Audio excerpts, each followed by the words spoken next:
তো গাইস সকালে কাজকর্ম মোটামুটি কমপ্লিট হয়ে গেছে। এখন ঘরের জানলাটা একটু খুলে দিচ্ছি হাওয়া বাতাস ঢোকার জন্য। অল্প কটা জামা কাপড় ছিল ওয়াশিং মেশিনে কাচতে দিয়েছিলাম, অনেক আগে কাঁচা হয়ে গেছে, এখন ধুয়ে নিলাম, রোদে মেলতে হবে।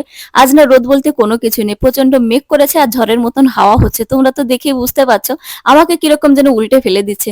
এখানে দেখো প্রিন্স আর আমার বাবা খাটে শুয়ে শুয়ে খুনসুটি করছে, দাঁত বের করে হাসছে, প্রিন্স দেখেছো? তো গাইস সকালে না ভাত রান্না করেছিলাম, মেয়েকে এত করে বলছি বাবা কটা খা, কিছু প্রকার খাবে না, মোবাইল দেখিয়ে যাচ্ছে, তাই জোর করে ওকে কটা ভাত খাইয়ে দিলাম।